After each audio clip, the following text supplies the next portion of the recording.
কালুদা দাঁড়াও। আরে ভাই কি হলো? আরে এত তাড়াহুড়ো করে কোথায় যাচ্ছ? এসো একটু গল্প করি। আরে মাফ কর রে ভাই, আজ আমি প্রচুর ব্যস্ত। আরে এসো না, কিসের এত ব্যস্ত? আরে ভাই আজকে বাড়িতে প্রচুর লোকজন এসছে, আজকে একটু খাওয়া দাওয়ার ব্যবস্থা আছে, আজকে আমার দাঁড়াবার সময় নেই। আরে কি বলো কালুদা, তোমার বাড়িতে আজকে খাওয়া দাওয়া আছে? ওই একটু আর কি।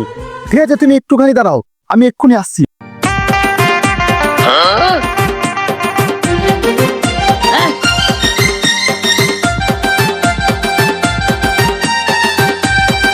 এই আমাকে দাঁড়িয়ে তুই ভেতরে কি করতে গেছিলি?